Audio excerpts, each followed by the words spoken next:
Hello friends, daily जी के power में आपका स्वागत है। और रोज़ाना की तरह हम ये लुसेंट का जो हिस्ट्री का पार्ट चल रहा है इसी की सीरीज़ को कंटिन्यू रखेंगे।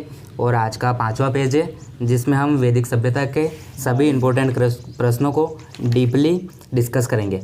अगर इससे पहले कि हमने चारों पेज पूछ लिए हैं उसके ऊपर डिस्कस हो चुका है। अगर आपने वीडियो नहीं देखा है तो चैनल पे मिल जाएंगे, आप ज़रूर देखिए, आपको बहुत कुछ नया और डीपली जानने को मिलेगा। तो बिना देर के इसको शुरू करते हैं। आप दोनों पढ़ गया है? जी पढ़ गया है, चल गया। हाँ, तो पहला प्रश्न आपसे है जी कि वैदिक सभ्यता जो है उसको कितने पार्ट में डिवाइड किया गया है? 2 भागों में। 2 भागों में। कौन कौन से 2 भाग है? तो उत्तर वैदिक काल और एक ऋग्वैदिक काल। ठीक है, तो उत्तर वैदिक काल का समय क्या है? 1000 से 600। 1000 से 600 नहीं है। हाँ, उत्तर वैदिक काल का है 1000 से 600 और ऋग्वैदिक काल का 2500 से 1500 से 1500 से 1000 ईसा पूर्व। 1500 से 1000। ठीक है, तो ये वैदिक सभ्यता जो है ये वास्तव में है ना, जो आर्य लोग जो आए थे, जो आर्य कहाँ के निवासी थे? आर्य मध्य एशिया। मध्य एशिया के निवासी थे और ये भारत आए थे मतलब। तो उसी का उसमें वर्णन किया गया है कि उस समय उनका रहन सहन कैसा था, उस समय का उसमें वर्णन है पूरे टॉपिक में। तो आर्य जो आए थे वो सबसे पहले भारत में कहाँ पर बसे थे? तो पंजाब में और अफगानिस्तान में। अफगानिस्तान भी उस समय भारत का हिस्सा था। तो जो मैक्स मुलर था उसने आर्यों का निवास कहाँ पर माना है? मध्य एशिया को। मध्य एशिया से आए थे ऐसा मानना था उसका। और आर्यों द्वारा जो निर्मित सभ्यता थी उस सभ्यता को अपन किस नाम से पुकारते हैं? वैदिक सभ्यता। वैदिक सभ्यता। अच्छा, आर्य जो लोग थे उनकी भाषा कौन सी थी? संस्कृत भाषा बोलते थे वो। ठीक है। अच्छा, वैदिक सभ्यता और सिंधु सभ्यता में 2 मेन डिफरेंस है कि सिंधु सभ्यता कौन सी सभ्यता थी? सिंधु नगरी। नहीं, ये वैदिक सभ्यता और ये वैदिक सभ्यता ग्रामीण सभ्यता थी। ठीक है। जो ग्रामीण सभ्यता थी तो इनके प्रशासनिक इकाई है ना 5 भागों में विभाजित थी। तो सबसे छोटी इकाई क्या थी इनकी? कुल। तो कुल से मिलकर बनता था ग्राम, ग्राम से विश, विश से जन और जन से राष्ट्र। ठीक है। जो ग्राम का मुखिया था उसको क्या बोलते थे? ग्रामीण। और विश का प्रधान जो था उसे विशपति और जन के शासक को राजन कहते थे। ठीक है।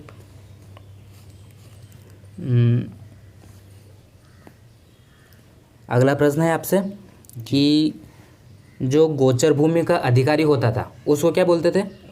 ये वाजपति कहते थे। वाजपति बोलते थे। ठीक है। और जो अपराधियों को पकड़ने वाला जो होता था उसको क्या बोलते थे? उसको उग्र बोलते थे। उग्र बोलते थे। ठीक है। इस मतलब जो इससे पहले अपने ऋग्वेद भी पढ़ा था। तो प्रश्न अगला यही है कि ऋग्वेद में किसी भी प्रकार के जो न्याय अधिकारी होता है, मतलब जज वज जो बोलते हैं अपन, वो होता था कि नहीं होता था? जज नहीं होता था। कि ऋग्वेद में किसी भी प्रकार के न्यायाधिकारी का उल्लेख नहीं है। ठीक है। जो राजा होता था उस समय उसको सलाह देने के लिए 2 संस्थाएं थी। उनका नाम क्या है? तो एक तो सभा समिति और दूसरी समिति। सभा और समिति। ठीक है। सभा श्रेष्ठ और संभ्रांत लोगों की एक संस्था थी, जबकि समिति सामान्य जनता का प्रतिनिधित्व करती थी मतलब। ठीक है। और जो समिति का अध्यक्ष होता था उसको क्या बोलते थे अपन? समिति का अध्यक्ष। हाँ, ईशान किशन नहीं है सर? ईशानी है वो। क्रिकेटर की बात नहीं की जाए इसमें। अरे अभी IPL चल रहा है ना, वो रात का मैच देखा ना, बहुत सवार था बस। अरे रात को ऐसा खेला ईशान किशन, वो तो वो याद आ रहा अब मुझे। वो काम नहीं आने वाला है अभी, ये काम आने वाली एग्जाम में आपके। अच्छा, तुम मुझे बताओ मुझे कि जो युद्ध होते थे उस समय तो युद्ध का नेतृत्व कौन करता था? राजा ही करेगा, सिंपल सी बात है। अच्छा, तो युद्ध को वो बोलते क्या थे? युद्ध के लिए कौन सा शब्द प्रयोग हुआ है? मतलब गविष्टि, जिसका अर्थ क्या होता है? मतलब वो गायों की खोज। अच्छा, जो ऋग्वेद है उसके कौन से मंडल में दशराज युद्ध का वर्णन हुआ है? 7वें मंडल में। अच्छा, दशराज युद्ध जो है ये कौन सी नदी के किनारे? ये रावी नदी के लड़ा गया और इसका पुराना नाम पुरुषणी है। ये भी इम्पोर्टेंट प्रश्न है कि रावी नदी का पुराना नाम क्या है? तो पुरुषणी है। और ये किस किस के बीच लड़ा गया था? एक तो 10 और सुदास कुछ नाम है हाँ, सर। सुदास था एक अकेला सुदास था, वो 10 अन्य लोगों से लड़ा था। और जीता कौन था उसमें? सुदास। सुदास ने 10 अन्य लोगों को हराया था उसमें। सुदास की जीत। इसलिए इसका नाम 10 राज युद्ध बोलते हैं इसे, ठीक है। जो ऋग्वेदिक समाज था वो कितने वर्णों में विभाजित था? 4 वर्णों में। 4 ब्राह्मण, क्षत्रिय, वैश्य और शूद्र, ठीक है। ये विभाजन है ना उनके व्यवसाय के आधार पर मतलब डिवाइड किया गया था। व्यवसाय के आधार पर कि वो काम क्या करते हैं उस आधार पर उनको 4 भागों में बांटा गया था, ठीक है। तो अच्छा, अगर मैं पूछूं कि ब्राह्मण को एक आदि पुरुष थे ब्रह्मा, मतलब ऐसा माना जाता है कि उन्हीं से इन 4 वर्णों की शुरुआत हुई है मतलब।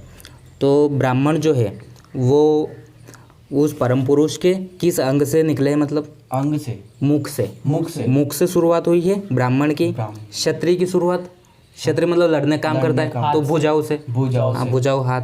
और वैश्य जांघों से। और शूद्र उनके पैरों से उत्पन्न हुए हैं, ऐसा मानना था उनका, ठीक है। अच्छा, जो आर्य समाज था वो मातृ प्रधान था कि पितृ प्रधान था? पितृ प्रधान था। और सिंधु सभ्यता थी वो कौन सी थी, मतलब मातृ प्रधान कि पितृ प्रधान? मातृ प्रधान थी। सिंधु सभ्यता मातृ प्रधान थी और वैदिक सभ्यता पितृ प्रधान थी, ठीक है।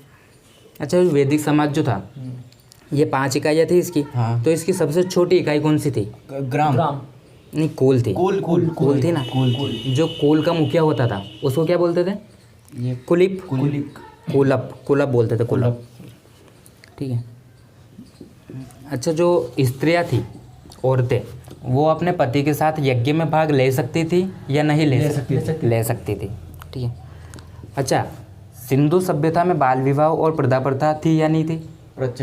प्रचलित थी। लेकिन वैदिक सभ्यता में ये नहीं थी। बाल विवाह नहीं थी इसमें और प्रथा प्रथा भी नहीं थी वैदिक सभ्यता में। इसमें एक नियम था कि जो मतलब विधवा जो औरत थी वो अपने देवर से विवाह कर सकती थी, ठीक है। अच्छा, एक लेखक का इसमें नाम आ रहा है गार्गी ने कौन सी किताब लिखी है? गार्गी संहिता, ठीक है। गार्गी संहिता जीवन भर अविवाहित रहने वाली महिलाओं को क्या बोलते थे? अमाजू। मतलब जो जीवन भर कुंवारी रहती थी, विवाह नहीं करती थी, अमाजू कहते थे। अमाजू बोला जाता था, ठीक है।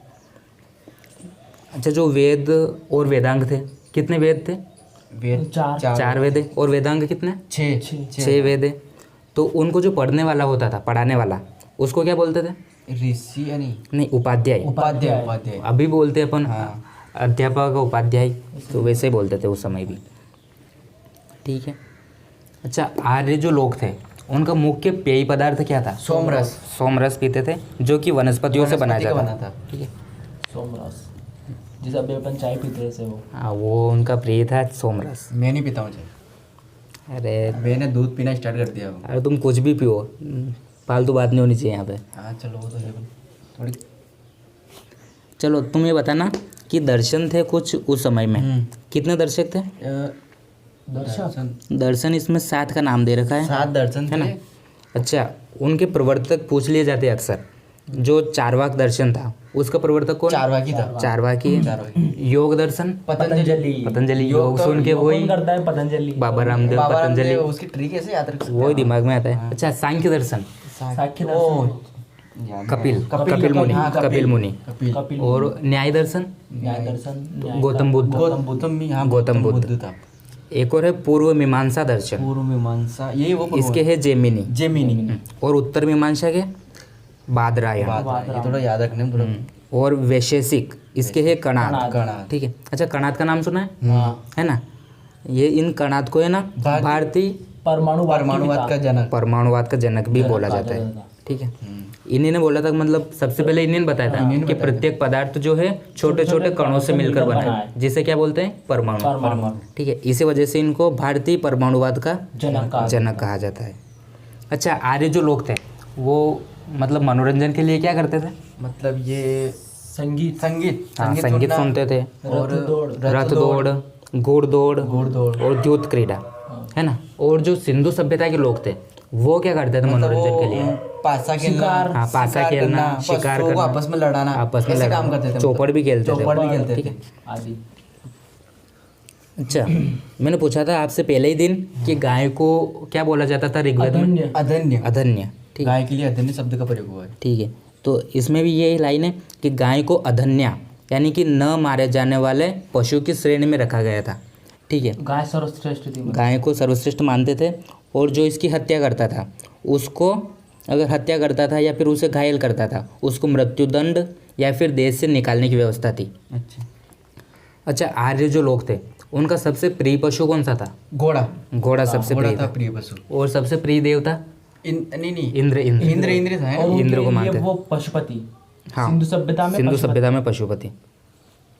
अच्छा, आर्य जो लोग थे उन्होंने कौन सी धातु की खोज की थी? लोहे की करी थी। लोहे की करी थी।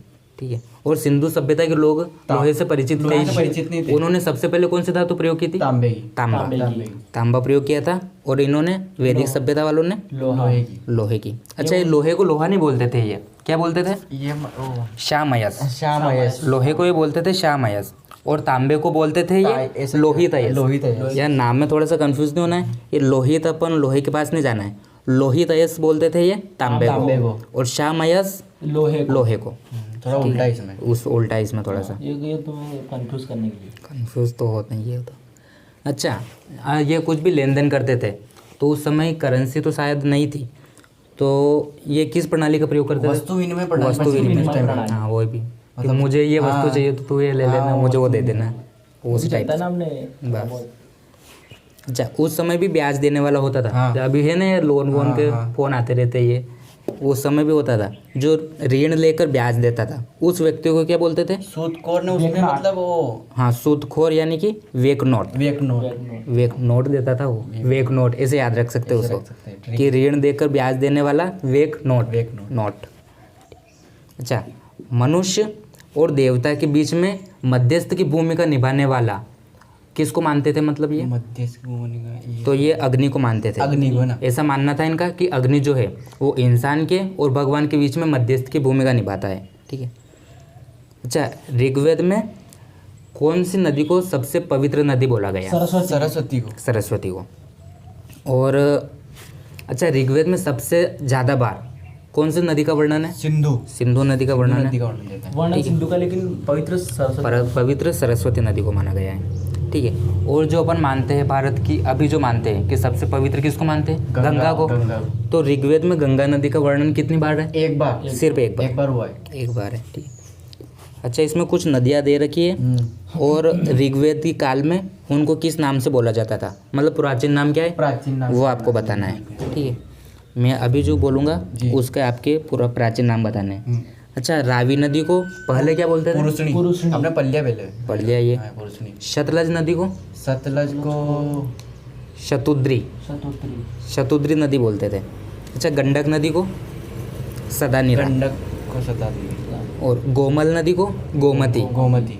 ठीक है। आज गोमल को मतलब गोमती। हाँ, ऐसे ही। झेलम नदी को? ये वितस्ता। ठीक है। चिनाब नदी को? पुरुष नहीं आस्किनी। चिनाब नदी को आस्किनी बोलते थे। ठीक है। अच्छा, मैंने शुरू में पूछा है कि वैदिक सभ्यता जो है दो काल में विभाजित है, एक तो ऋग्वैदिक काल और उत्तर वैदिक काल। तो ऋग्वैदिक काल में सबसे प्रिय देवता कौन थे इनके? इंद्र। लेकिन जो जैसे जैसे आगे बढ़ते गए अपन उत्तर वैदिक काल में, तो इनके प्रिय देवता कौन हो गए? प्रजापति। इंद्र की जगह कौन आ गए? प्रजापति आ गए। ठीक है। थोड़ा कम पड़ गया यार। तुम पढ़ा करो यार। पढ़ के आया करो यार, मजा आता है डिस्कस करने में। अरे यार थोड़ा काम था यार, कल जो थोड़ा। अच्छा काम तो होते रहते हैं तो। ठीक है। अच्छा, उत्तर वैदिक काल में जो हल था उसको क्या बोला जाता था? हल को सिरा। और जो हल की जो रेखा होती है उसको सीता कहते थे। ठीक है। हल को सिरा बोलते थे। अपन खोद के सीता निकाल रहे हैं। हाँ, तो सीता माता हल से ही निकली थी। अपन रामायण देखी है उसमें। अच्छा, उत्तर वैदिक काल में कुछ मुद्राएं मिली है। ठीक है। उनका नाम क्या क्या है? एक तो निष्क और शतमान, ये मुद्रा की इकाइयाँ थी। ये मुद्रा की इकाइयाँ ठीक है। सांख्य दर्शन, ये इसकी ये प्रवर्तक कौन है सांख्य दर्शन के? ये सांग अभी बताया था आपने, मुनि क्या नाम है उनका? कपिल मुनि। कपिल मुनि है सांख्य दर्शन के। और भारत का सबसे प्राचीन वेद मतलब सबसे प्राचीन दर्शन कौन सा है? सांख्य दर्शन ही है। सांख्य दर्शन ही है। इसके अनुसार मतलब सांख्य दर्शन के अनुसार जो मूल तत्व है ये कितने? 25 25 तत्व है। 25 मानते थे। पहला तत्व शायद धरती नहीं, हाँ प्रकृति मतलब प्रकृति पहला तत्व, ठीक है। वैसे अपन अभी तो अपन पंच तत्व मानते हैं, लेकिन उस टाइम में सांख्य दर्शन के अनुसार 25 तत्व थे। अच्छा, एक इम्पोर्टेंट प्रश्न है कि सत्यमेव जयते ये वाक्य अपन ने कौन से उपनिषद से लिया? मुंडकोपनिषद। ये बहुत इंपॉर्टेंट प्रश्न, बहुत इंपॉर्टेंट है ये मैं एग्जाम देने गया था नहीं, उसमें आया था ये। ग्रुप डी में। ग्रुप डी वो होती है ना, ग्रुप 2 सब उप ग्रुप और अच्छा, हाँ, एमपी एग्जाम MP की उसमें आया था ये, याद रखना है। अच्छा, इसका एक्स्ट्रा एक पूछा गया था कि सत्यमेव जयते कौन से वेद से संबंधित है? ऋग्वेद से संबंधित है, ठीक है। और ऋग्वेद से अपन ने एक और वाक्य लिया है, कौन सा लिया है वो? वसुदेव कुटुंबकम। वसुदेव कुटुंबकम, ये भी अपन ने कहाँ से लिया है? ऋग्वेद से लिया है। अच्छा, ऋग्वेद में गायत्री मंत्र भी है। गायत्री मंत्र ये कौन से देवता को समर्पित है? सूर्य देवता को। सूर्य देवता सवित्री को, ठीक है। अच्छा, ऋग्वेद की रचना विश्वामित्र ने। ये पिछले पूछ लिया था मैंने उस दिन, फिर भी थोड़ा रिवीजन हो जाएगा वो। अच्छा, जो अभी अपन श्राद्ध वगैरह करते हैं है ना, तो इसका वर्णन कहाँ से हुआ है, मतलब इसकी शुरुआत किसने की थी? ये ऋग्वेद से हुई शायद नहीं, वेद नहीं, मतलब किसने की थी? तो एक ऋषि थे दत्तात्रेय के, उनके बेटे थे निमि उन्होंने इसकी शुरुआत करी थी श्राद्ध की, ठीक है। मतलब दत्तात्रेय की पुत्र थे निमि, उन्होंने श्राद्ध की शुरुआत की थी। अच्छा, जो उत्तर वैदिक काल था उसमें भी पक्की हुई ईंटों का प्रयोग किया गया है, तो कौन से नगर में किया गया था? उत्तर वैदिक काल में कौशाम्बी नगर। और सिंधु सभ्यता की बात करें तो मोहनजोदड़ो लगभग उसमें कालीबंगन से भी मिले पक्की हुई ईंटों के, ठीक है। नक्काशा तो ईंटों के थे। हाँ, वही पक्की हुई ईंटें। अच्छा, पक्की हुई ईंटों को क्या बोलते थे उसमें? टेराकोटा। ये कल के प्रश्न है, कल पूछ लिए थे। अच्छा, महाकाव्य कितने हैं? 2। कौन कौन सा? रामायण और महाभारत। रामायण और महाभारत। अच्छा, विश्व का सबसे बड़ा महाकाव्य किसको बोलते हैं? महाभारत, है ना। अच्छा, महाभारत का पुराना नाम? जय संहिता। और इसको वेद व्यास ने लिखा है। वेद व्यास ने इसको लिखा है।